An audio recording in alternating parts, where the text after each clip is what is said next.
Buenas noches, es jueves 28 de septiembre y les ofrecemos con mucho gusto el octavo conversatorio del ciclo Lo Social en el Psicoanálisis.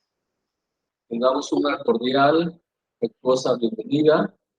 El ambulatorio psicoanalítico, Ser y Hacer Psicoanálisis, el Centro Freudiano de Estudios Psicoanalíticos a través de la maestría en Estudios Psicoanalíticos, el equipo de apoyo coordinador de estos conversatorios, Jessica, Pepe y un servidor, Hugo Torres.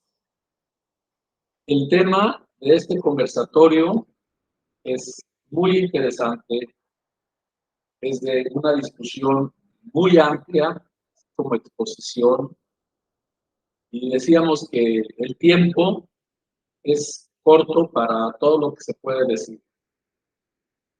El ponente, que agradecemos mucho que haya aceptado y está aquí con nosotros, es el maestro Adalberto Gámez Carrillo. El tema, la exposición, es Moisés y la religión monoteísta. El maestro Gámez Carrillo es licenciado en Psicología, egresado de la Universidad de Especialidades de aquí de Guadalajara. Terminó estudios en la institución, en el espacio psicoanalítico, la maestría en estudios psicoanalíticos.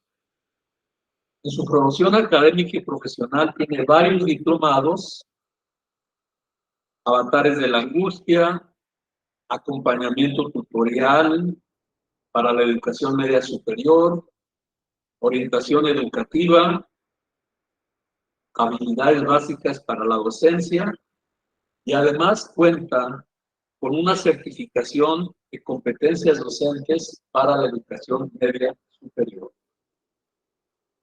Además, entre el currículum, se ha desempeñado como psicólogo clínico y actualmente labora como orientador educativo y profesor de asignatura en la preparatoria 19 de la Universidad de Guadalajara. Y agréguele, súmenle a esto su práctica privada clínica en psicoanálisis. Este es el ponente y agradecemos mucho, lo reitero, que haya aceptado. Estamos muy interesados y listos para escuchar. Muchísimas gracias, doctor Pepe, por hacer posible estos espacios de encuentro entre el quehacer y el conocimiento psicoanalítico. También gracias a la institución Espacio Psicoanalítico por haberme hecho la invitación, y también lo mismo, por haber generado y creado este espacio para poder transmitir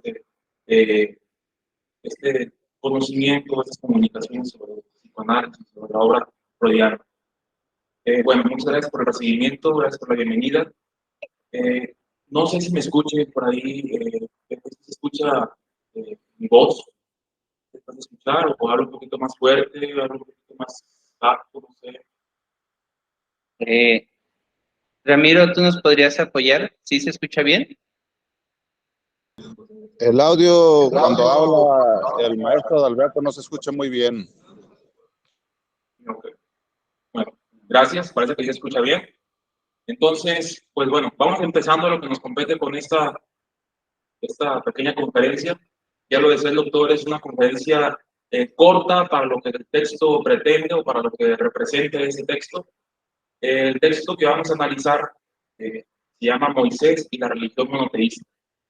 Este texto se encuentra, si me vas a cambiar el reporte, este texto se encuentra en el tomo número 23 de Obras Completas de Ambrorto Editores. Pues ahí se encuentra en el libro verde, ahí es el tomo 23 y es el primer texto de este libro. Y bueno, hay algunas, digamos, algún contexto muy marcado donde se escribe ese texto, ya que es un texto de orden social, pues un texto en el cual Freud aplica el método psicoanalítico a un grupo nacional, a un grupo religioso, a un grupo social. El método psicoanalítico, sabiendo pues que abarca lo que es la investigación, lo es la teoría, lo que es la clínica. Entonces, yo estaba platicando con el doctor hace un momento y le comentaba, ¿no?, que este texto para mí es la punta de la pirámide que construyó acerca de los temas sociales en el psicoanálisis. Para ello me permito presentar algunos textos que son predecesores del área social. Me ayuda a estar cambiando la siguiente diapositiva, por favor. Bueno, Freud, sabemos que fue un escritor muy prolífico, no solamente en la clínica, en la parte clínica o en la parte teórica de lo que es el psicoanálisis como tal, en estas tópicas consciente, inconsciente, preconsciente, yo, super yo, ella. También generó textos relacionados con el área social y me permito denunciar algunos de estos textos. El primero que él realiza se llama Manuscrito M. El último párrafo que habla de lo sagrado, de la definición de lo sagrado, esto fue en 1897. Un segundo texto que habla de la moral sexual y la nerviosidad moderna en 1908. Otro texto llamado Tótem y Tabú, poco conocido, ¿no?, de manera sarcástica. Es uno de los grandes textos de Freud, hablando de lo social. Este fue creado o escrito en 1913. De guerra y muerte, temas de actualidad, de 1915. Psicología de las masas y análisis del yo, 1921, otro de estos textos famosos o populares de la escritura social de Freud. El porvenir de una ilusión, 1927. El malestar en la cultura, en 1930. ¿Por qué la guerra? También en 1930, que cabe resaltar que este texto de ¿Por qué la guerra? Fue una carta o una comunicación que mantuvo con Einstein. Y por último, Moisés y el monoteísmo. Aquí yo sitúo la fecha de 1938, sin embargo, vamos a ver que ahí las fechas van a variar un poco, porque es un texto que se comprende en diferentes etapas, tanto de escritura como de publicación. Entonces, antes de pasar con lo siguiente, cabe resaltar, pues, como ya lo dijimos hace un momento, este texto tiene unos predecesores o hermanos menores, digámoslo así, o hermanos mayores a lo mejor, en los cuales Freud se va a apoyar para poder hablar o para poder tratar el tema que se va a reflejar en este título. Sobre todo, va a tomar mucho acerca de lo que es Tótem y Tabú. Moisés y la religión monoteísta se abordará bastante lo que es Tótem y Tabú en una parte del estudio. Bien. Me disculparán por la parte didáctica de mi presentación, sin embargo, me permito ser muy pragmático, pues, con lo que plasmo aquí en las diapositivas. Aquí tengo un pequeño esquema que va a ser muy recurrente en la presentación, y este esquema a mí me sirvió bastante, porque al momento de leerlo, de alguna manera, de leer el texto, me confundía por el orden cronológico que se escribió y, por supuesto, también de los hechos cronológicos que narra Freud en el texto. Entonces, básicamente, lo que debe de quedarnos claro es que el texto está dividido en 3 etapas. Primero, tenemos un primer borrador escrito en 1934. En 1934, Freud hace el primer borrador de este libro. Se piensa, pues, se cree que en 1934 terminó de escribir lo que es el libro completo, o por lo menos un borrador. Estamos hablando de 1934 con un primer borrador. Ahora bien, ¿qué es lo que contiene el texto como tal? El texto como tal se divide en 3 ensayos. Un primer ensayo llamado Moisés, un egipcio. Este fue publicado en 1937. Interesante que el borrador se ha escrito en 1934 y 3 años después tuvieron que pasar para que fuera publicado. El segundo ensayo se llama Si Moisés era egipcio, puntos suspensivos, el cual también fue publicado, pero a finales de 1937. Y por último, un tercer ensayo, que de este tercer ensayo emana mucho el contexto social que Freud vivía en aquella época. Se llama Moisés, su pueblo y la religión monoteísta. Este fue publicado en 1938. Entonces, básicamente, esos 3 cuadros que aparecen en blanco reflejan las 3 partes de este texto en sí de lo que habla Freud. Por último, como manera de nota, fue publicado en 1939 como libro único. Es decir, se unificaron los 3 ensayos en un libro único, el cual fue publicado en Ámsterdam, en Holanda, esto ya para 1939. A sabiendas, pues, que Freud falleció en 1938, no fue hasta después de su muerte que el libro fue publicado en un solo texto unificado. Pues, ahora sí, para mí es muy importante en Freud tratar el contexto en el cual él narra o escribe sus obras, porque de alguna manera este influye en el autor, sobre todo cuando se trata de un tema social. Me permito aquí plasmar 7 puntos que me parecen importantes desde mi punto de vista y de mi conocimiento, los cuales de manera directa o indirecta probablemente influenciaron la obra de Freud. La obra, me refiero al texto de Moisés y la religión monoteísta. El primer punto nos dice el Moisés de Miguel Ángel. El Moisés de Miguel Ángel es un texto también de Freud, el cual fue escrito en 1914. Este comparte unas cuestiones ahí muy interesantes porque Freud desde 1914 o antes ya se interesaba por la figura de Moisés. Este Moisés de los relatos bíblicos o de las escrituras. En el Moisés de Miguel Ángel lo que se aborda es un análisis que Freud hace acerca de esta escultura de Miguel Ángel, donde aparece Moisés con las tablas de la ley y está sentado en una postura que a Freud le parece llamativa y le parece interpretativa desde el orden psicoanalítico. En 1923 le fue diagnosticado un cáncer de paladar. ¿Por qué nombro este punto como parte del contexto? Porque fue hasta la última etapa, en el último decenio, quizás, o en el último lustro de su vida, fue donde más sufrió de los dolores que el cáncer o la enfermedad le producía. Por lo tanto, seguramente también produjeron ahí una influencia en ese texto o en su obra. Algo muy importante, de 1933 a 1945, se instaura en el poder el Partido Nacional Socialista Obrero Alemán de Adolf Hitler, nazismo, nacionalsocialismo. Este hecho es muy importante porque se habla de cuestiones sociales y también de cuestiones religiosas, las cuales Freud va a plasmar en este texto, no como tal hablando de lo que es el nazismo, sino más bien hablando de la religión judeocristiana. Entonces, cabe resaltar, pues, si seguimos las fechas que nos aparecen aquí en esta línea de tiempo que marco acerca del título, en 1934 fue el primer borrador y en 1938 se publica su tercer ensayo. Básicamente estamos hablando del intermedio o un periodo en el cual se publica la obra de Freud dentro de este auge del periodo nazi en Alemania y cómo afectó también a Austria. Bien, número 4, realizo una cita.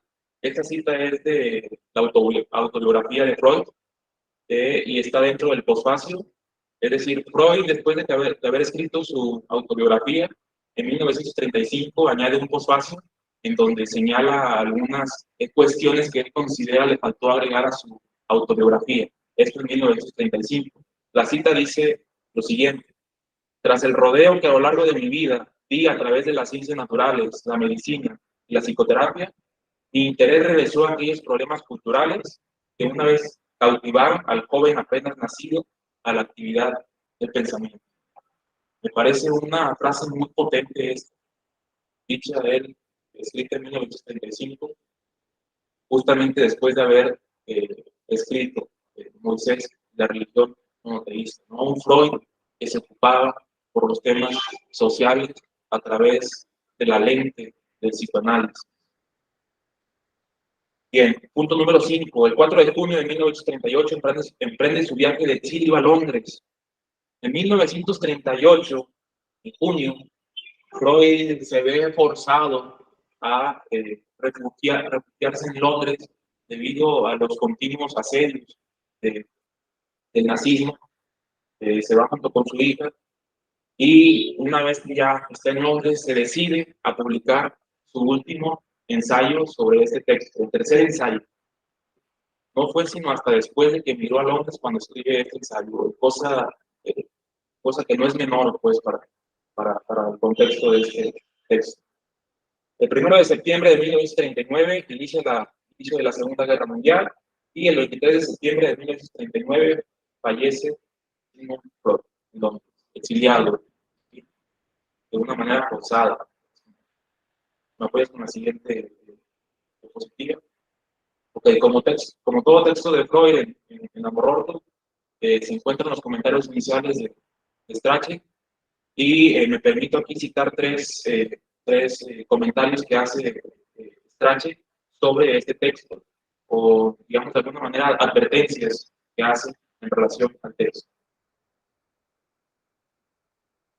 Y en la cita número 1, dice: es muy probable que al lector de Moisés y la religión monoteísta lo impresione en primer lugar una cierta heterodoxia y aún excentricidad en su construcción. Lacan decía que este texto no tenía ni pies ni cabeza.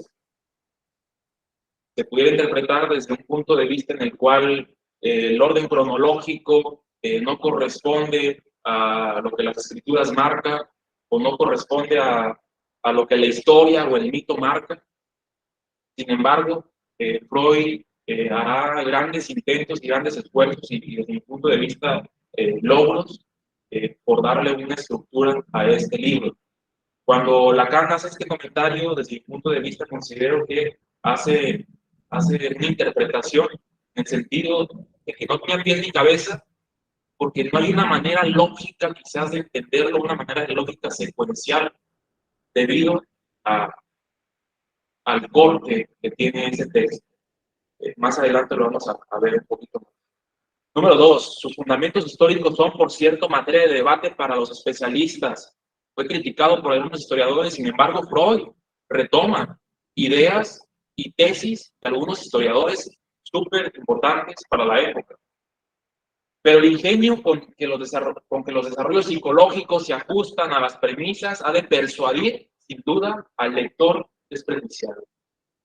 En este punto yo me permito hacer un comentario a los oyentes que tenemos hoy en la charla, en el cual invito a analizar ese texto no desde un punto de vista religioso. Ese nunca fue el objetivo de esta charla, sino más bien a tratar este texto desde cómo lo social y lo religioso permea en el psicoanálisis, o más bien cómo el psicoanálisis trabaja desde estos dos, o con estos dos aspectos de la vida del ser humano. Número 3, o la tercera cita que hago sobre Strachey en estos comentarios iniciales, dice: en particular a las personas familiarizadas con el psicoanálisis del individuo les fascinará apreciar la misma serie de desarrollos aplicados al análisis de un grupo nacional. Es bien interesante ese texto porque Freud está narrando una novela histórica. Una novela histórica en la cual se va a presentar un crimen. Un crimen, y se va a presentar una mentira también. Una mentira y un crimen son en lo que Freud basa el análisis de este texto, y posteriormente en el tercer ensayo hablará de cómo este crimen y cómo esta mentira van a influenciar el psiquismo del ser humano, llegando a provocar neurosis en grupos sociales. Ok, el primer ensayo. Aquí en la fecha hago este recorrido, este primer eslabón, como nos marca el primer ensayo llamado Moisés, un egipcio, publicado en el 1937, inicia con una frase muy llamativa.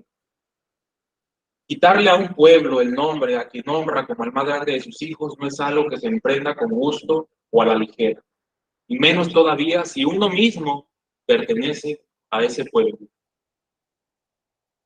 Frase tomada del mismo libro. Al inicio, Freud escribe esto. ¿Por qué lo escribe? Freud tiene una herencia de religión judía. Freud es un judío, sin embargo, él mismo se considera como ateo. No profesa como tal la religión, sin embargo, pertenece a la religión judía. Si Freud va a analizar la figura de Moisés, quien fue el gran hombre para esta religión, no queda más que esperar recibirán muchas críticas y no les será nada sencillo tomar esta tarea tan tormentosa dentro del área social.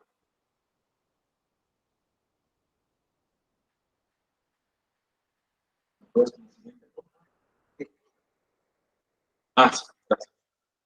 Ok, Freud inicia con una pregunta acerca de quién fue Moisés.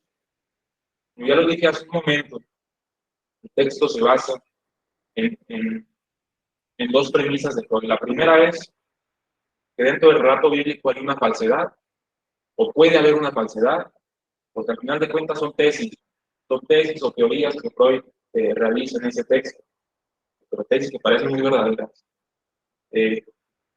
Inicia con esta parte de quién fue Moisés.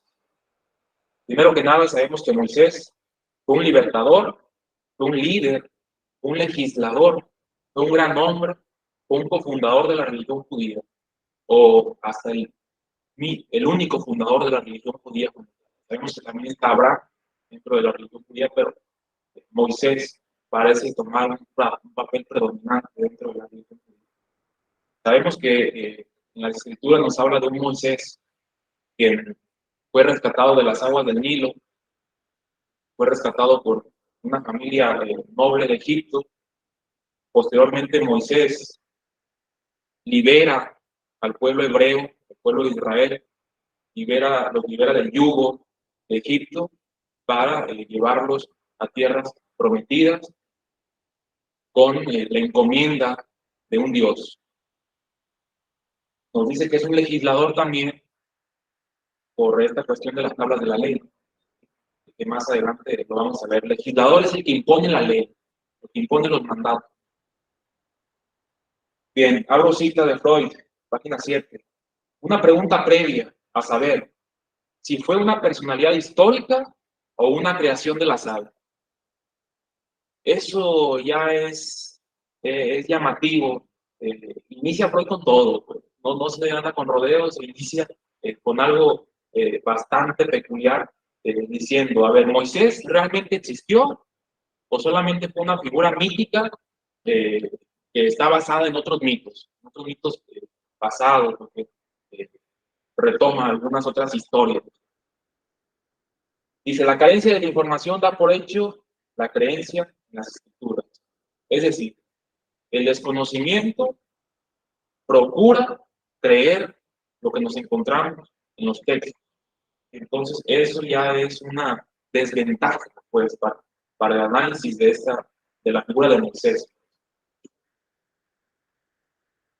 Vamos con la siguiente diapositiva. A ver, aquí Moisés, puedes apoyar, Pepe, tengo una imagen que me gustaría mostrar, que me parece significativa, gracias. Bien, iniciamos con la primera premisa, o en lo que sustenta Freud la primera premisa de esta parte de la mentira, o del mito.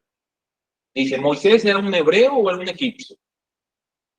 ¿Pertenecía a una familia de Israel? ¿O realmente había nacido, o era hijo de una familia noble de Egipto? Y para ello nos da algunas pistas, o más bien unas huellas acerca de la verdadera historia de Moisés. Freud aquí va a tomar esta labor del arqueólogo o del detective, que va a ir estrato por estrato, máscara por máscara quizás, desenmarañando o descubriendo la historia real. Cosa que a los que practicamos el psicoanálisis nos hace mucho sonido dentro de la práctica clínica. Abro cita. Lo primero que de la persona de Moisés nos interesa es su nombre, que en hebreo se dice Moshe. Esto también en la página 7. Según la interpretación bíblica, es el recogido de las aguas. Moshe significa el recogido de las aguas. Aquel que fue recogido de las aguas. Sabemos que Moisés, según las escrituras, fue recogido en el Nilo, en este río. Sin embargo, el significado hebreo no es aquel que es recogido, según las escrituras. Más bien, en el hebreo significa el que recoge. Entonces, ¿qué entendemos por eso? Y ya aquí hay quizás un error dentro de esta, que Freud encuentra dentro de las escrituras, donde menciona que Y en realidad las escrituras se equivocaron al decir que es el que fue recogido de las aguas, porque su nombre no significa eso. Realmente en el hebreo significa el que recoge. Entonces, Moisés no se pudo haber recogido a sí mismo. Entonces, ahí ya Freud encuentra la primera huella para llegar a este desenmascarar de la figura mítica o histórica. Seguimos con esta tesis de si Moisés era hebreo o era egipcio. Para ello, Freud toma un autor llamado Bristed, que es autor de la historia de Egipto en 1906. El nombre de Moisés era de origen egipcio. Moisés significa hijo. Entonces, el autor Bristed refiere que en realidad el nombre de Moisés tiene una etimología egipcia que significa hijo, que proviene de Mosé. Abro cita. Sin duda, el padre de Moisés dio a su hijo un nombre compuesto con Paz o Amón, y el nombre divino se fue perdiendo más y más en la vida cotidiana hasta que al muchacho lo llamaron simplemente Moisés. Yo me llamo Adalberto y me dice nada. Lo que hice fue que en algún futuro me dejarán de llamar Adalberto y solamente me llamarán nada. Tras poniéndolo en ese significado de Moisés, Freud dice que realmente el nombre de Moisés tiene un origen egipcio y es una conjunción con el nombre de su padre, así como en algunas culturas o países anglosajones, Noruega, por ejemplo, donde Anderson, hijo de Anderson, Son es hijo de Ander. Entonces, lo mismo pasaba aquí en Egipto, en esa época, donde, según Freud, probablemente el nombre de Moisés era Totmés o Ramosé. Amosé, Tutmosé, Tomsé, Ramosé. Pues para no llamarle con el nombre completo, solamente dijeron Moisés. Entonces aquí a Freud hace referencia a que básicamente el nombre de Moisés tiene un origen egipcio y no hebreo, como lo datan las escrituras. Pero para Freud esto no es convincente para decir que realmente Moisés era egipcio, era de origen egipcio, sino que hay más. No podemos basarnos solamente en el nombre. Continúo. Yendo con esta elucidación sobre si Moisés era un hebreo o era un egipcio, Freud retoma el mito del héroe. Moisés fue un héroe para su pueblo, para el pueblo hebreo. El héroe es hijo de padres importantes y muchas veces reyes. Dentro del mito, el héroe es muchas de las veces hijo de padres nobles, de padres ilustres, de padres de alta alcurnia, reyes, emperadores, no sé, de una alta estirpe, pues. Y en las escrituras, Moisés es hijo de una familia hebrea que se ve amenazada por el faraón de ese entonces, y la familia hebrea lo abandona en una canasta en el Nilo y lo encuentra una familia noble egipcia. Por lo tanto, en las escrituras, la familia de Moisés es una familia de baja condición, según Freud. Ahí Freud hace la referencia a baja condición o humilde. Entonces dice Freud, a ver, si Moisés es un héroe, según el mito, tendría que ser hijo de una familia noble, ¿sí?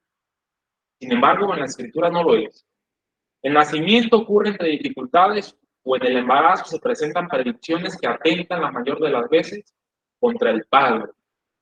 Esto hay que guardarlo ahorita en la memoria porque más adelante vamos a hablar de una hipótesis muy interesante que hace Freud en relación al padre de Moisés. Suele ser destinado al abandono o a la muerte. Es rescatado y criado por personas de baja condición o por animales. Y aquí ocurre lo contrario con Moisés. Es rescatado en las escrituras, según las escrituras, es rescatado por una familia noble. En una etapa adulta encuentra a sus padres, se venga y alcanza la nobleza. Y para ello Freud habla sobre el mito de Sargón de Agade, Ciro, Rómulo y Remo, Edipo, Hércules, Perseo, entre otros. Aquí me gustó poner la imagen de Rómulo y Remo, son amamantados por la loba, ¿no? Y ya después sabemos la historia donde fundaron Roma. La, eso ya es de otra historia. Bien, seguimos con este mito del héroe que Freud toma la teoría de Edward Meyer. Edward Meyer fue un famoso teólogo alemán de la época de Freud, y Freud echa mano de sus ideas. Abro cita: un héroe es quien, osado, se alzó contra su padre y al final, triunfante, lo ha vencido. Entonces, para ello me permito leer la siguiente cita donde hablaba sobre esta hipótesis tan airada de Freud en relación al origen de Moisés. Abro cita: el faraón habría sido advertido por un sueño profético de que un hijo varón de su hija significaría un peligro para él y para su reino. Por eso lo abandona en el Nilo tras su nacimiento, pero es rescatado por gentes judías quienes lo crían como su hijo. Aquí yo agrego la parte de motivos nacionales. Para el pueblo hebreo no hubiera tenido ninguna razón que su libertador, que su héroe, que su legislador tuviera un origen egipcio, fuera egipcio. ¿Qué sentido habría tenido eso? Entonces Freud dice, a ver, si realmente Moisés fue un egipcio, el pueblo hebreo trató de desfigurar su origen para decir que realmente pertenecía a una familia hebrea, a una familia de Israel, porque no podían aceptar a un héroe, a un legislador, reformador que fuera extranjero. Ahí hay motivos muy nacionalistas ahí en ese pueblo de Israel en esa época.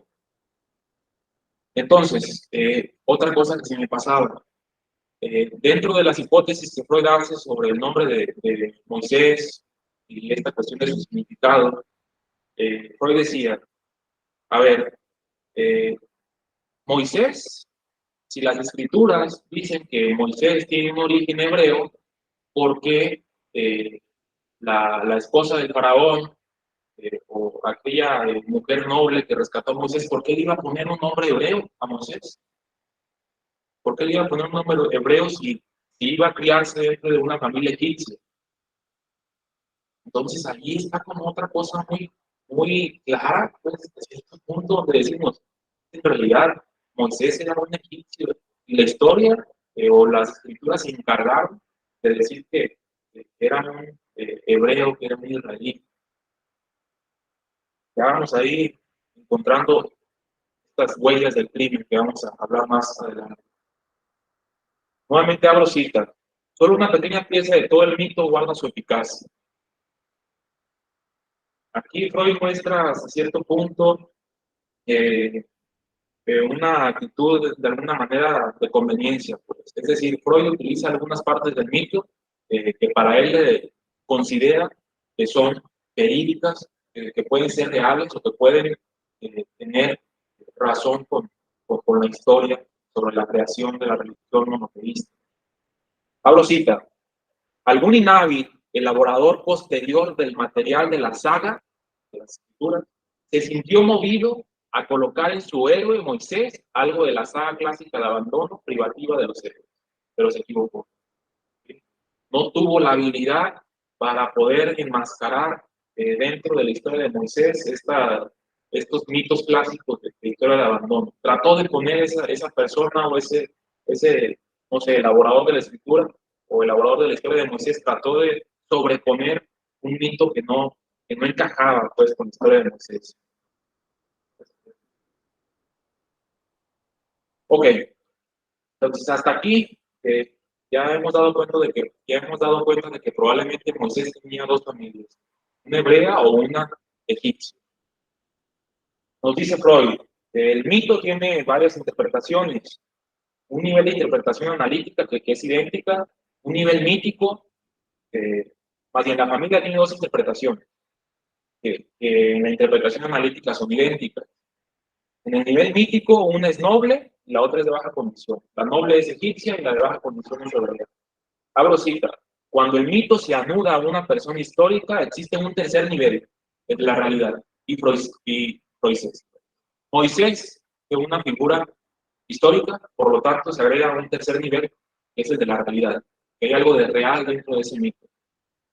Abro cita, una familia es la auténtica, aquella en que la persona, el gran hombre, ha nacido realmente y se ha criado. La otra es ficticia, una invención poética del mito que persigue sus propósitos. Hoy aquí dejo muy clara la sentencia. La familia real es la noble, egipcia, y la familia poética o la del mito, la inventada, la de fantasía, es la hebrea, que persigue un propósito. ¿Cuál propósito? De que el líder sea de origen nacional, de que el líder sea un hebreo. Pablo cita, la regla es que la familia auténtica coincida con la de baja condición y la de invención poética con la noble. En el caso de Moisés, las cosas parecieran dispuestas de otro modo. En Moisés ocurre lo contrario. La familia de baja condición es inventada y la noble es la real. Entonces, Freud dice, Moisés es un egipcio, probablemente noble, de alta alcurnia, tenía un séquito, tenía siervos, tenía personas que le servían. Que la saga quiere convertir en judío. Cierro cita. Ya que tiene una vida heroica diferente. Entonces, si Moisés era egipcio, aquí ya comienza la segunda parte de nuestro texto, que es el segundo ensayo. Ustedes pueden notar aquí abajo está esta línea de tiempo, esta flecha, donde ya sombreo lo que es el apartado que vamos a estar revisando ahora, que es el segundo ensayo, donde Moisés dice, si Moisés era egipcio, y abre puntos suspensivos. Básicamente Freud dice, si Moisés era egipcio, entonces él traspasó o transmitió una religión egipcia al pueblo de Israel. Qué importante es esto y cuántas críticas podrían caernos ahorita en esta conferencia, pues, si hablamos de este tema. Abro cita. No debemos olvidar que Moisés no fue solo el caudillo político de los judíos establecido en Egipto, sino también su legislador, su educador, y los compelió a servir a una religión que todavía hoy es llamada, a causa de él, mosaica. Moisés fundó como tal la religión mosaica. ¿Cuál es la religión mosaica o la religión monoteísta? Aquella en la cual solamente se cree en un único Dios, único, exclusivo. Abro cita. Es seguro que el pueblo judío en Egipto no careciera de alguna forma de religión, y si Moisés se le dio una nueva, el egipcio, no se puede rechazar la conjetura de que esta otra religión nueva fuera la egipcia. Ok, continúo con este segundo ensayo. Hay unas diferencias marcadas entre la religión judía y la religión egipcia, menciona Freud. Dice, mientras una religión está muy próxima a fases primitivas, la otra, en un ímpetu de elevación, ha subido hasta las alturas de una abstracción sublime. Abstracción significa que no es algo visible, que no es algo material, es algo que se debe de creer desde un nivel espiritual. Entonces Freud dice, a ver, los egipcios tenían una religión en la cual creían en objetos, bueno, en animales, en fenómenos naturales, y la religión judía no. La religión judía creía en un solo Dios, un Dios exclusivo que era abstracto, pues, que no tenía un nombre como tal, que no se podía nombrar inclusive. Entonces, ¿por qué es que seguimos con la premisa de que si Moisés era egipcio, transmitió al pueblo hebreo una religión de Egipto? La religión de Egipto es politeísta. El politeísmo está asentado en que realmente existen varios dioses. Abro cita. Ningún pueblo de la antigüedad hizo tanto como el egipcio por desmentir la muerte. En la religión judía no.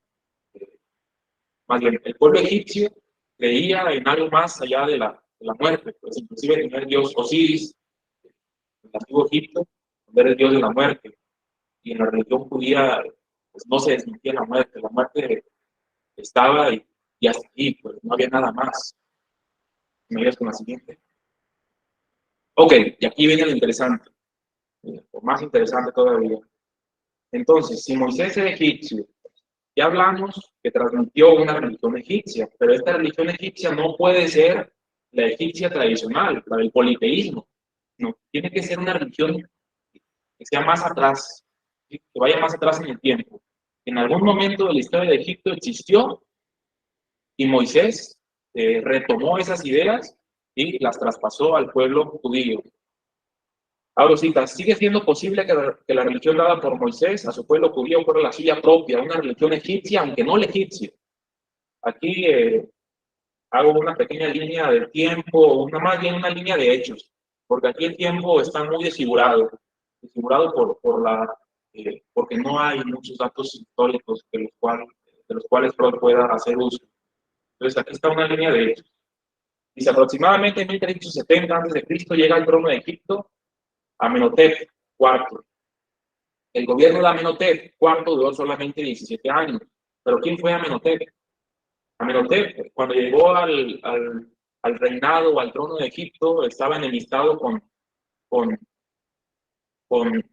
otro, digamos, con otro grupo político, por así decirlo. Este otro grupo político tenía ideas politeístas, de muchos dioses. Ese otro grupo político creía en un dios llamado Amón. Y de ahí viene esto de Tutankamón, por ejemplo, de esta derivación entre Tután y Amón, del dios Amón. Y Atón. Amenhotep introdujo en su nuevo reinado en Egipto, antes de Moisés, mucho antes de Moisés, introdujo al dios Atón. ¿Quién era este dios Atón? Era el dios Sol.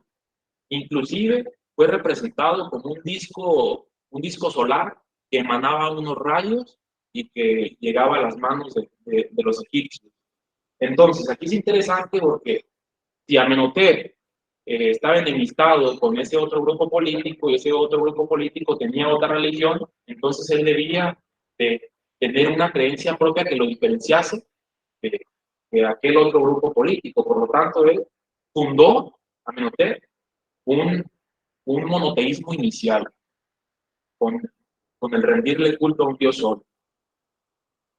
Amenhotep, durante su reinado, cambió su nombre por Ignatón. Ignatón, que proviene de estas dos, esta etimología o una compilación entre Atón, no recuerdo ahorita muy bien el otro nombre, pero era su nombre más el añadido del dios Atón. Entonces, de esta manera ya significaba el dios está contento. En algunas traducciones o las traducciones más populares, ahora, hoy en día, lo común sería llamarlo Akenatón. Si investigamos en internet, es más fiable o es más viable encontrar la palabra o a este faraón con el nombre de Akenatón. Akenatón era un faraón. Ignatón es el mismo. Ignatón y Akenatón son los mismos, solamente con diferentes traducciones. Y aquí encontramos otra vez la represión del lenguaje, pues, las desfiguraciones del lenguaje. Entonces, un general llamado Arrenhab, perdón, restablece el orden, se elimina el Dios único y se retorna a lo plural. Akenatón o Ignatón, que son los mismos, pierden el trono de Egipto y esto fue por un general llamado Arrenhab, y ese general restablece la religión politeísta, otra vez el culto a muchos dioses. Y el dios, más bien el faraón Akenatón, fue relegado como un criminal. Dios con la siguiente, por favor. Ok. En la religión de Atón, que propuso Akenatón o Ignatón, se excluía todo lo mágico y lo mítico. No había ensalmos, no había rituales, no había dioses con cabezas de gavilán, no existía eso. Solamente había un culto, el culto del dios solar. Sin embargo, ya no era una pirámide. En el politeísmo del otro grupo político se adoraba también al dios solar, pero se le figuraba como una pirámide. Además del dios solar, se adoraba a otros dioses. Sin embargo, Atón dijo, a ver, solamente vamos a adorar al dios solar y el dios solar ya no va a ser una pirámide, sino que va a ser un disco del cual emanen rayos. Aquí está una imagen de referencia. No se debería de hablar nada sobre Osiris, por el politeísmo. Entonces, siguiendo con Moisés, ya retornando un poco más a la actualidad de Moisés. Si Moisés era egipcio, no transmitió la religión egipcia tradicional, sino que transmitió la religión de Natón, de Akenatón, la religión de Atón. Abro cita, para la pregunta sobre la procedencia de la costumbre de la circuncisión entre los judíos hay una sola respuesta: les vino de Egipto. Sabemos que la circuncisión es una práctica judía, sin embargo, esta tiene un origen egipcio. Heródoto, el padre de la historia, nos dice que regía allí desde tiempos remotos. Y aquí viene un dato interesante. Akenatón, para poder distinguir a su pueblo del otro grupo político, del otro pueblo, les pidió a sus súbditos que practicaran la circuncisión. Entonces, Moisés introdujo también en el pueblo hebreo la circuncisión de origen egipcio. Es probable que la religión mosaica fuera una religión egipcia y por oposición a la popular, será la de Atón, con la cual en verdad la posterior religión judía coincide en algunos puntos notables. Ok, entonces Freud aquí ya empieza a agarrar más hilo en esta historia de Moisés y de Akenatón y dice, a ver, ¿Moisés en qué época vivió? ¿Vivió acaso en la época de Akenatón? ¿O fue un estudiante de la escuela de Akenatón? Porque Akenatón fundó una escuela, la escuela de On, en Neópolis, si no me equivoco, donde en esta escuela se transmitían las enseñanzas del Dios Sol. Entonces Freud decía, a ver, ¿Moisés vivió en la época de Akenatón? ¿O fue hasta tiempo después que adquirió las enseñanzas de Akenatón y como un súbdito más o como un adorador de las enseñanzas del Dios Sol, transmitió a un pueblo que él eligió las enseñanzas de este pueblo judío de la antigüedad, pueblo egipcio de la antigüedad? Si me ayudas con la siguiente. Ok, voy un poquito más rápido. Edward Meyer, 1906, propone que las estirpes judías adoptaron en cierto momento una religión nueva. Fue en Kadesh, se adoptó al dios Yahvé por influencia de los marianitas.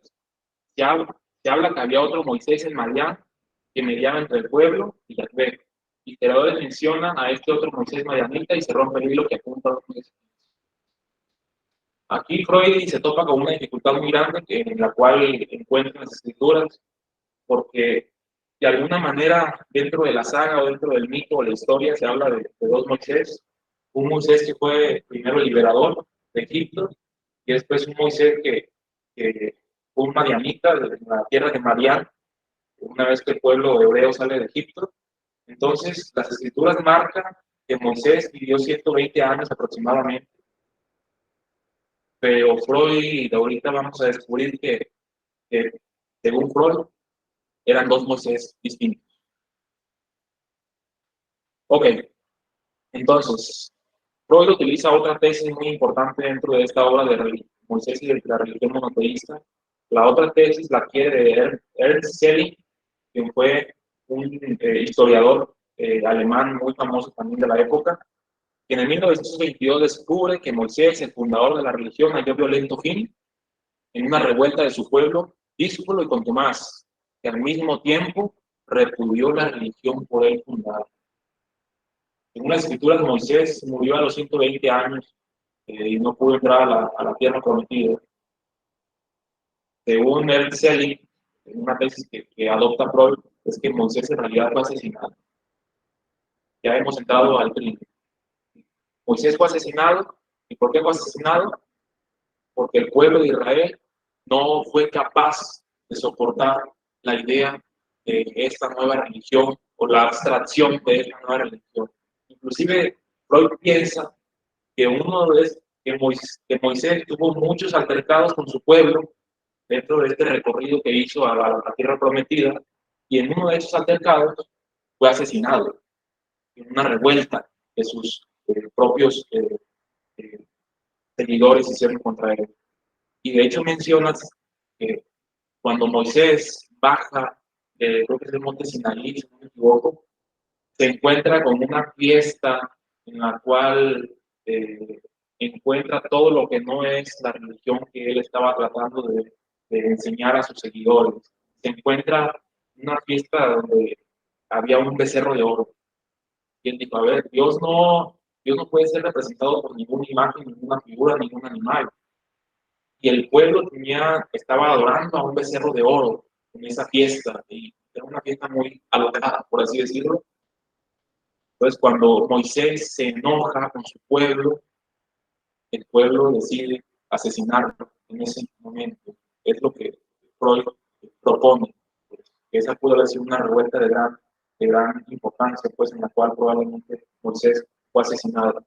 Inclusive, en el texto de Moisés, el Moisés de Miguel Ángel, cuando Freud analiza la escultura de Moisés, él menciona que está muy colérico, está enojado, que tiene una pierna dispuesta a moverse, a levantarse de su silla con las tablas de la ley y romperlas en frente del pueblo hebreo por esta cólera, este enojo que tiene hacia la fiesta pagana que estaban ejerciendo sus seguidores.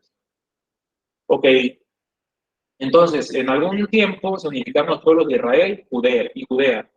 Moisés llegó, lideró a esos pueblos, llegaron inicialmente acompañados de los levitas. Para Freud, los levitas realmente eran parte del séquito de Moisés, a sabiendas de que Moisés era un noble, por lo tanto tenía un séquito, un número de seguidores. El asesinato de Moisés y la circuncisión son una solución de compromiso. Aquí entramos un poquito a temas o conceptos psicoanalíticos hasta cierto punto. Nos dicen, en algún tiempo, Moisés, cuando fue asesinado, su pueblo vivió junto con los madianitas, y esos madianitas en Kadesh. Kadesh y Madián son dos tierras fronterizas donde se encuentran seguidores de alguna manera o un grupo social. El pueblo de Moisés, sabiendo que había asesinado a Moisés, decide adoptar a un nuevo Dios. Sin embargo, dice, si vamos a adoptar a ese nuevo Dios, debemos de seguir con la tradición de aquel líder que asesinamos, para honrarlo, para honrar su memoria. ¿Cuál es la tradición? La circuncisión. Esta costumbre pasó a ser un mandamiento también en la religión de Yahvé, como se enlaza de manera indisoluble con Egipto. El aceptarla solo pudo ser una concesión a la gente de Moisés o a los levitas. De pasar a nombrar a Yahvé, se le nombró como Adonai. Adonai significa, no me equivoco, el Señor, o en el nombre del Señor. En el nombre del Señor, algo así significa. Del idioma hebreo. Moisés egipcio fue fusionado con el Moisés madianita debido a la influencia de la religión de Yahvé. Entonces, básicamente aquí lo que nos relata es que en realidad solamente hubo Moisés, y ese Moisés fue el que asesinaron cuando bajó y vio el becerro de oro. Su pueblo sigue la travesía hacia Canaán, el pueblo prometido, y entonces se fusiona con otra tribu, por así decirlo, con los madianitas en Kadesh, y entonces ahí está Yetro, que según las escrituras es el suegro de Moisés, si no me equivoco, y Yetro tenía un hijo llamado Moisés, pero realmente esa persona, ese hijo de Yetro, adoptó el nombre de Moisés. Es decir, el historiador que hizo las escrituras le puso el nombre de Moisés a Yetro.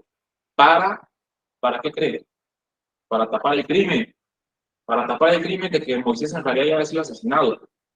Entonces, si había otro Moisés, pues nadie iba a saber que realmente Moisés fue asesinado, porque eso era inaceptable. Entonces, lo que se piensa es que había dos Moisés, solamente que un Moisés era falso, creado por la misma saga como una solución de compromiso. Como aquí hay unas imágenes de lo que les acabo de comentar. La siguiente. El pueblo judío de Moisés era tan incapaz como el egipcio de la dinastía decimoctava para tolerar una religión tan espiritualizada. La primera la primera actividad religiosa monoteísta que mencioné hace rato, de Akenatón, no soportó esta religión, y también este pueblo judío o hebreo tampoco se pudo soportar la idea de una religión tan espiritualizada. Moisés sufrió el mismo destino que su maestro, a ser olvidado en el tiempo o a ser también de alguna manera deshonrado. Y un tiempo en que se lamentó la muerte de Moisés y se procuró olvidarla.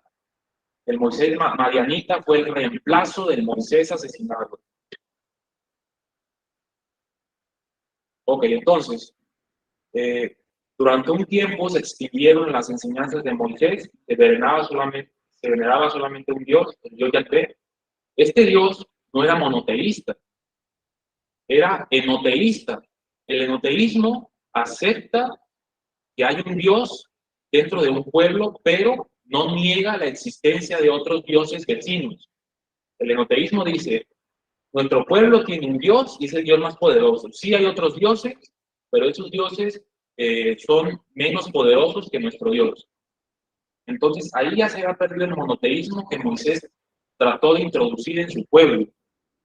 Y también se hicieron los ensalmos y los rituales. Había perdido todas las enseñanzas de Moisés durante un tiempo, varios siglos. Sin embargo, con el paso de los siglos, gracias a profetas, se procuró la vida en fe, verdad y justicia. Es decir, el retorno de los reprimidos. Retornó Moisés, retornaron las enseñanzas de Moisés. Sobre Yahvé, la sombra del Dios abro citas, la sombra del Dios cuyo puesto había usurpado se volvió más fuerte que él.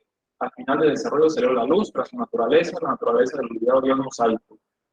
Ok, vamos con el tercer ensayo. Ya estoy a punto de terminar con esta presentación. Inicia con dos advertencias.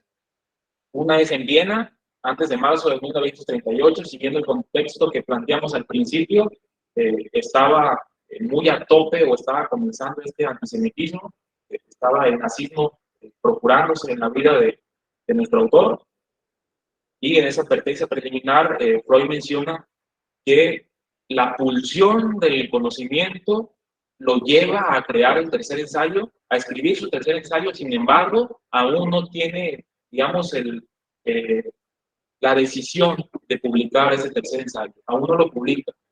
En la segunda advertencia dice Freud, ya fui exiliado, ya me fui a Londres, ya estoy en un país que puede de alguna manera arroparme un poco más, y me atrevo a publicar ese tercer ensayo. Porque en ese tercer ensayo yo voy a hacer un análisis sobre cómo la religión judía y cómo la religión católica permea las neurosis del individuo, la nerviosidad del individuo. Entonces Freud dice, o señala, a ver, ya estoy en un pueblo más católico y ya también lo voy a tirar a la religión católica. Entonces me queda el riesgo de que también me voy a enemistar con mis anfitriones. Sin embargo, aún así, Freud en el final de su vida decide publicar este tercer ensayo, aún a sabiendas de que, aunque estuviera en el arropo, en el cobijo de Londres, iba a ser criticado por sus mismos anfitriones. ¿Ellos que sienten? Bien, este ensayo se llama Moisés, su pueblo y la religión monoteísta. Bueno, inicia con un inciso A que habla de es un poquito la recapitulación de lo que ya había mencionado en los dos ensayos anteriores, como para que el lector pueda recordar todo su entramado. En el inciso B nos habla de un periodo de latencia y tradición, y aquí nos dice, el problema de la neurosis traumática del monoteísmo judío, hay empero coincidencia en un punto, a saber, en el carácter que se podría llamar latencia.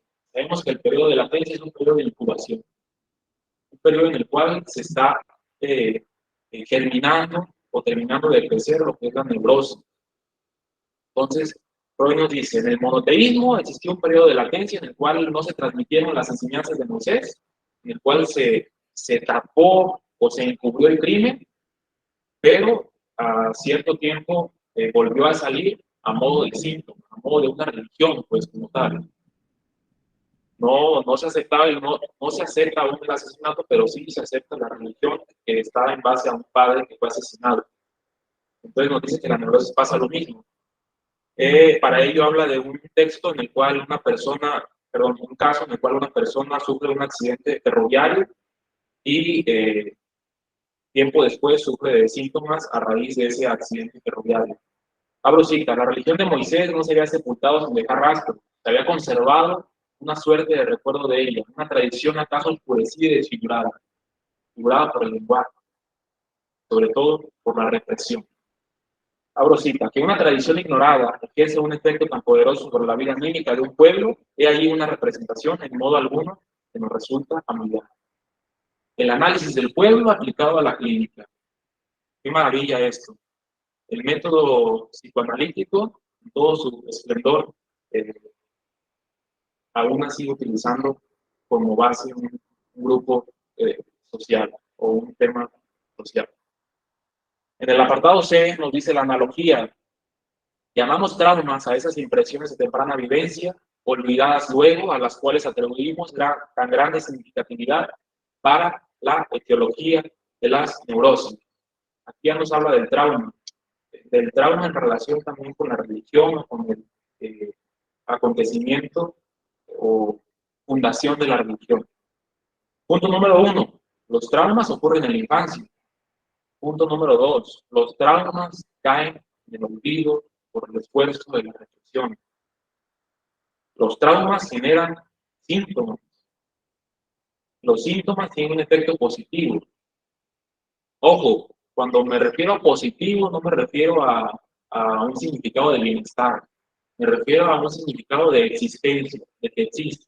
Así como las pruebas de embarazo son positivas, cuando hay un embarazo, aquí lo mismo. Con ese significado tomo la palabra positiva. Tiene un significado de recordar y repetir. El síntoma procura recordar y repetir aquello que se ha olvidado o se ha reprimido, traerlo nuevamente al preconsciente o a lo consciente. Tiene un efecto negativo, de no existencia, de negar, de evitar, de olvidar. Y de esta manera se forma el entramado de las neurosis. Siguiendo con esta analogía, Freud nos habla de un ejemplo muy interesante, donde dice, o más bien donde aborda algunos aspectos. Prometo no tardarme mucho, doctor, ya estoy por terminar. Hay un niño que ve a sus progenitores teniendo coito. Debido a esta escena, él no puede dormir. Aquí existe una formación de compromiso o un síntoma de compromiso. El niño intenta olvidarlo en la vigilia. Intenta olvidarlo, pero se despierta en su intento de olvidar. ¿Por qué se despierta? Porque de esta manera es un intento con el cual quiere volver a espiar a sus padres. Pues aquí se presentan los dos significados, las dos funciones del síntoma, el positivo y el negativo. Menciona que el niño crece y crece como un adulto modelo, modelo y con un joven modelo que trabaja bien en la escuela, tiene cierto éxito académico. Sin embargo, esto fue en el periodo de latencia. No fue hasta que se produjo lo que fue la neurosis, cuando existió el temor a la castración y se presentó una neurosis manifiesta, en la cual su principal síntoma era la impotencia sexual. De alguna manera resumida, el niño vio a sus padres tener coito, se presentaban síntomas en la noche y de esta manera él intentaba olvidarlo o intentaba volver a verlos.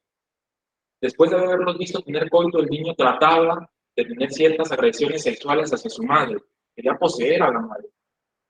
Sin embargo, ante el temor de castración del padre, él decide no seguir con sus agresiones o sus intentos de poseer a la madre. Vino un periodo de latencia y posteriormente se produjo la neurosis que se caracterizaba por la impotencia sexual. No fue hasta después de la muerte del padre en que el mismo hijo ocupó el lugar del padre. ¿Y por qué es una analogía esto? Porque dentro del texto que hemos narrado hasta ahorita, existen múltiples intentos de un grupo social por ocupar el lugar del padre, el lugar de Moisés. Sin embargo, no se puede ocupar el lugar de Moisés, porque el destino sería el asesinato. Bien, la aplicación, un trauma temprano, abro cita, un trauma temprano, hay una defensa, hay una latencia, hay un estallido de la neurosis, un retorno parcial de lo reprimido. Así restaba la fórmula que establecimos para el desarrollo de una neurosis. Ok. Y entonces, siguiendo con esta analogía o esta aplicación de la neurosis hacia la historia de la religión o de la fundación de la religión monoteísta, dice, el macho fuerte, amo y padre de la horda entera, ilimitado en su poder, usaba con violencia todas las hembras, eran propiedad suya, mujeres e hijas de la horda propia y quizás otras robadas de hordas ajenas. El destino de los hijos varones era duro. Cuando excitaban los celos del padre, eran muertos o castrados o expulsados. Y aquí Freud retoma tótem y tabú.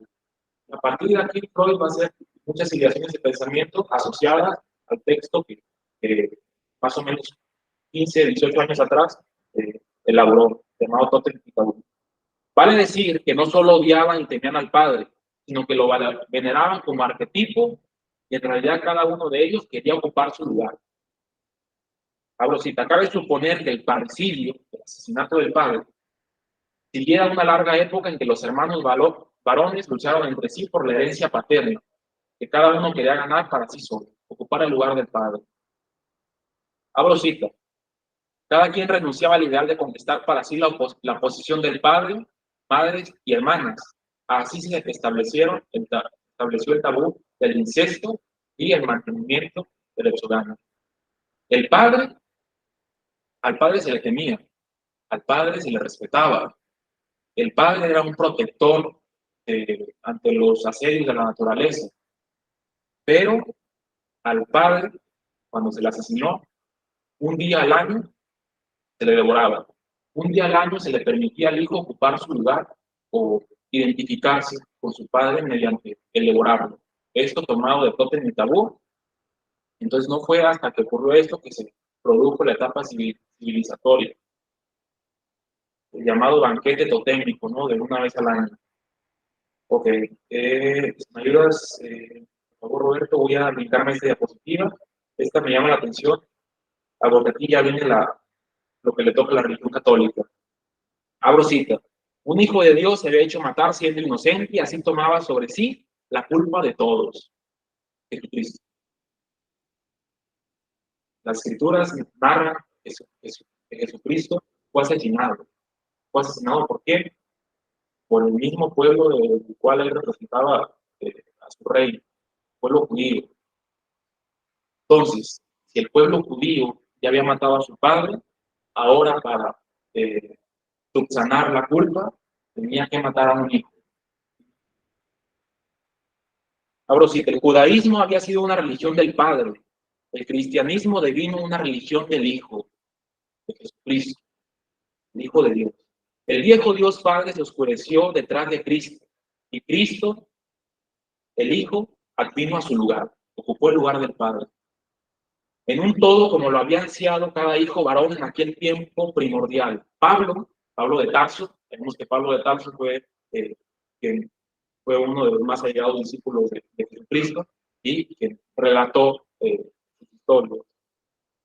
Pablo, el continuador del judaísmo, fue también su destructor, porque él introdujo al hijo dentro de la saga de la religión, ya no al padre. Ahora ya no se veneraba al padre, sino se veneraba al hijo.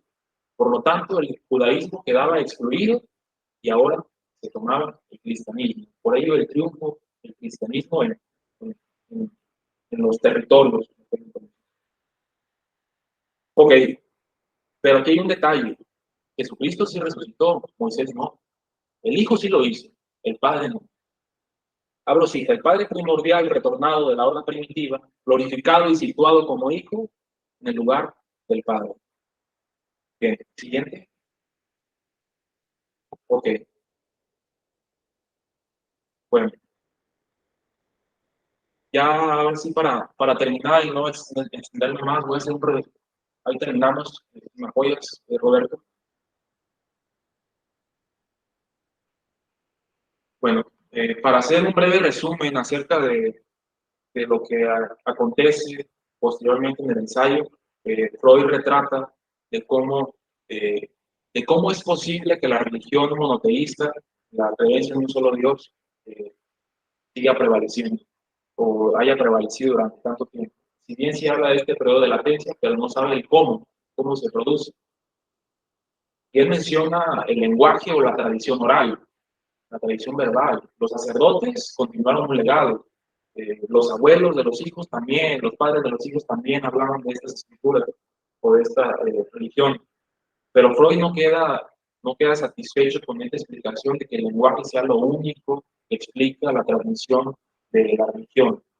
Freud menciona que existe una herencia arcaica, una filogénesis, inclusive una ontogénesis, mencionábamos ahorita el artículo del doctor, donde por herencia ya quizás, por visa hasta biológica, ¿no?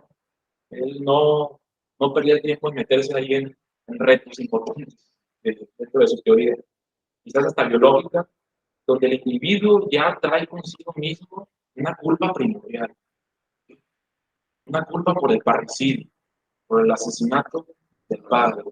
De esta manera se procura la solución de compromiso, por lo tanto, la adherencia a una religión, pues como tal. En esto la monoteísta. Si bien Freud no tuvo el tiempo, la tarea de dedicarse a otras religiones, él mismo lo dice, se procura más que nada lo que es la religión judía, y en un pequeño apartado, con esto de Pablo de Tarso, habla de la religión católica, ahora pero con el asesinato del hijo. Entonces, a manera de resumen, o más bien a manera de reflexión, nos quedan dos preguntas. ¿En qué manera se presenta la religión en un análisis, hablando de lo social dentro del psicoanálisis, que es lo que compete a este ciclo de conferencias? ¿Qué manera se presenta la religión en el dispositivo psicoanalítico? ¿Y qué hacer ante la presencia que el mismo paciente puede traer sobre la religión? Porque sabemos que la religión trae consigo reflexión, trae mandamientos, trae pecados originales. ¿Quién sabe si son originales? Ahora que ya hemos visto la historia, ¿no? Luego son pecados ahí superfluos, pues.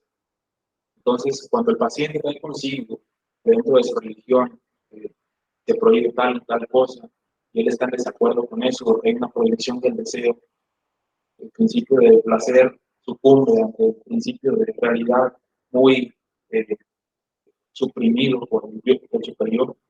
¿Qué hacer ante eso? Entonces, creo que Freud en este texto hace una analogía para mí perfecta entre las neurosis y la fundación, la creación neurótica, porque es una creación neurótica de un relato histórico. Y bueno, agradezco mucho al público que nos acompañó en esta exposición. Dejo aquí mi intervención y muchas gracias por la escucha. Al contrario, Adal, Alberto, ya nos advertiste del nombre, porque estoy enormemente complacido de haberte escuchado.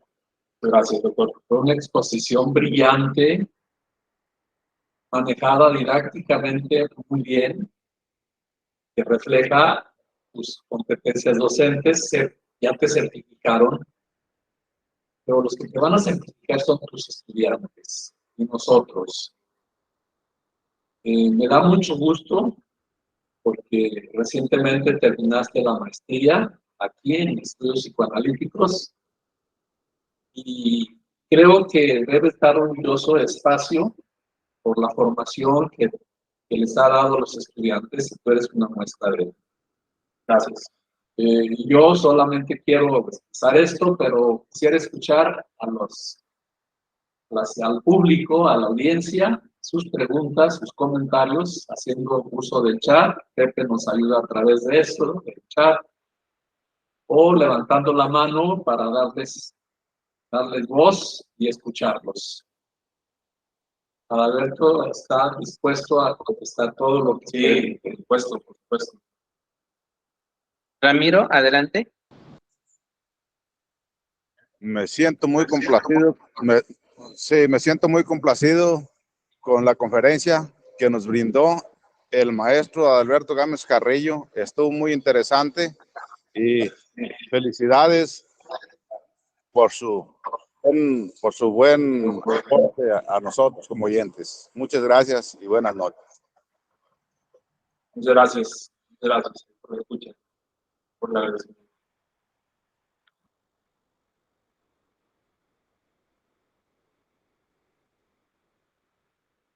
Pepe, ¿tú tuvieras algún comentario? Lo que nadie, ¿verdad? Todavía. Bueno, yo pensaba, justo no les comentaba al inicio, sé que no me pueden ver, pero aquí estoy. Les comentaba al inicio que en las lecturas de Freud siempre surgen cosas bastante interesantes, ¿no? Y en un texto del tomo 3 de los textos llamados prepsicoanalíticos, menciona como aquello que es del orden de lo traumático, muchas veces no es el propio evento, sino la reconstrucción histórica que hacemos de la situación que se vivió. Y aquí, bueno, yo tengo entendido que Freud aquí hace muchas preguntas, ¿no? Que trata de ir resolviendo, qué es un padre, qué son las partes traumáticas, cómo se crea la historia. Está una cuestión ahí de...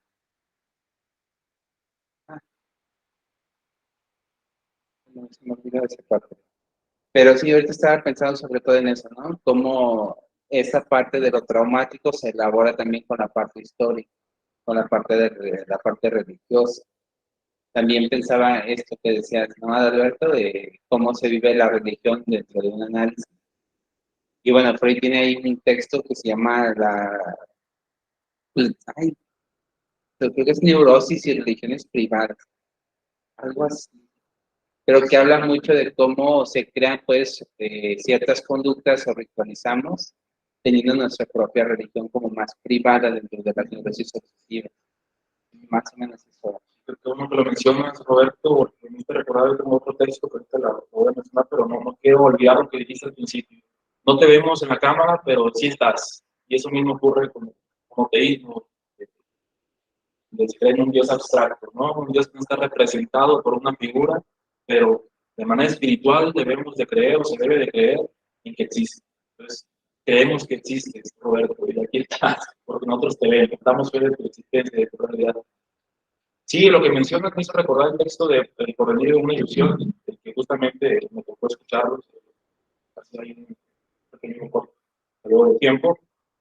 En este texto de porvenir de una ilusión se habla mucho acerca del Padre, o más bien de la función de un Dios, donde sabemos que la cultura fue creada, y por enseñanza del doctor aquí presente, eh, fue creada para protegerse, ¿sí? Para proteger al individuo de las amenazas naturales. Esto Freud lo dice en El malestar en la cultura, si no me equivoco, inclusive en Porvenir de una ilusión. Y recuerdo mucho esto porque el doctor me hizo leer ahí esos textos. Y menciona que tiene tres funciones, el ser de Dios, pues como tal, o el Padre como tal. Tengo que recurrir a la memoria escrita, porque ahorita no recuerdo muy bien cuáles son las tres funciones. A ver, aquí está. Tiene una función de espantar a los peligros de la naturaleza, de conciliar al hombre con la crueldad del destino y de compensar de los dolores y privaciones que la civilización trae consigo. Entonces, la religión tiene efectos ensalmadores. Entonces, ¿qué hacemos en el dispositivo analítico? Confrontamos al individuo con su propia religión a expensas de un malestar, de un displacer tan grande, o mantenemos el síntoma, porque se trata con el síntoma, pues, gracias, Roberto, muy pertinente, me parece. Y creo que había levantado la mano María Herrera. Sí. Adelante.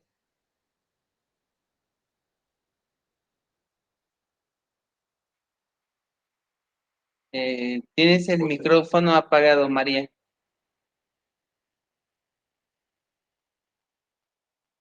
No se confundió.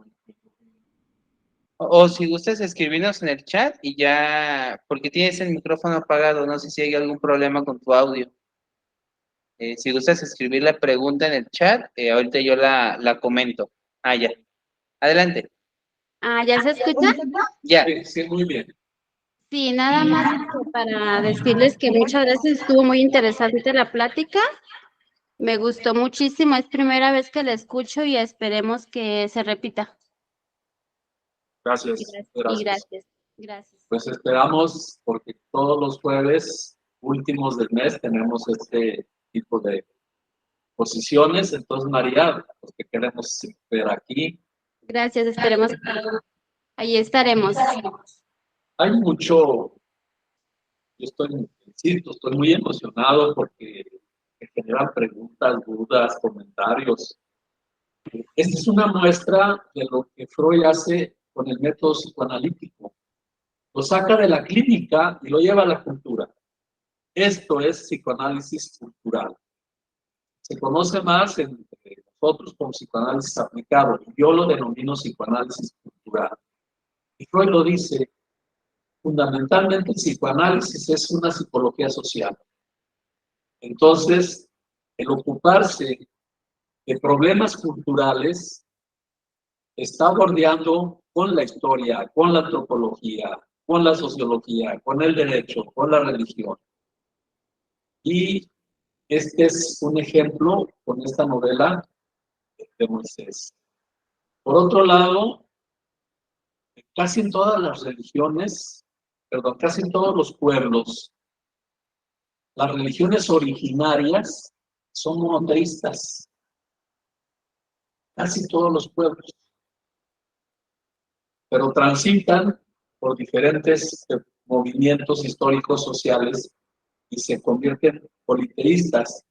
Pero en la religión monoteísta subsiste las clases altas, en las clases pensantes, no necesariamente ricas, sino en las clases más altas del estrato social, subsiste la religión monoteísta. Muy originario. Entonces, lo que planteabas, inicialmente la religión monoteísta del pueblo egipcio es la que Moisés lleva al pueblo judío, al pueblo israelí. Y posteriormente, todo el politeísmo. De hecho, Freud en este último ensayo menciona por qué Moisés es un gran hombre. Lo dice así. No es un gran hombre porque sea bello físicamente, no es un gran hombre porque sepa tocar un instrumento, o que tenga dotes artísticos, o que sea un líder en batalla, o un gran militar, o un gran político. Un gran hombre que menciona Freud para él es Leonardo da Vinci, es Beethoven, porque transmiten más allá de sus enseñanzas, transmiten algo más allá de sus enseñanzas, es decir, su espiritualidad. Entonces, para Freud, Moisés era un gran hombre, pero más que nada, más bien, para la religión judía, Moisés era un gran hombre justamente por esta parte. Era un hombre pensante, ilustre en pensamiento, que transmitió una espiritualidad que fue adoptada por el pueblo judío. Que el pueblo judío se autoproclamó el elegido de Dios. El pueblo judío dice, somos los elegidos de Moisés. Moisés es un noble que bajó hasta el pueblo judío, un noble egipcio que bajó al pueblo judío y lo eligió como su pueblo. Y qué raro es que un Dios elija a un pueblo. Regularmente el pueblo elige a su Dios. Entonces, me llama mucho la atención esta parte de que originalmente todos los pueblos tienen un monoteísmo. Y bien, antes de hacer ya la despedida, lo es pedir a Pepe si nos haces la invitación del próximo conversatorio.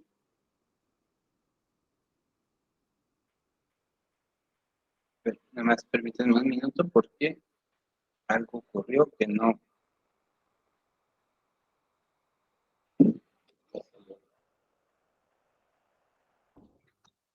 Ahí está. Bueno, el siguiente conversatorio, creo que ahorita ya lo van a poder ver en pantalla, es el 9º conversatorio, lo presenta la doctora Lucía Perea y se va a trabajar el texto Duelo y Melancolía. Este va a ser el jueves 26 de octubre a la misma hora, que es a las 7 p.m. Y es el mismo link de acceso. ¿Sí? Pueden entrar por medio de este mismo link. Ahí estaremos, Roberto. Muchas gracias, Pepe, que además de que nos anuncia el banner es autoría de él, de manera que ahí está la parte creativa también de manifiesta. Siempre les he recomendado o les he sugerido que si desean constancia, hay que inscribirse anticipadamente. Está el formulario para que ustedes lo tengan, lo registran, completan sus datos y nosotros con mucho gusto emitimos la constancia si ustedes nos la solicitan, si ustedes la desean. Agradezco mucho a Espacio Psicoanalítico, al ambulatorio, a Pepe, a Jessica, pero particularmente a Alberto por esa brillante exposición, bien preparada, estudiada, y a ustedes que nos hacen el favor de escucharnos y pues de vernos. Para despedirnos es lo que yo les pido, que enciendan su cámara y con un abrazo, con una mano, manifestemos y nos demos las buenas noches. Los esperamos el próximo conversatorio. Buenas noches.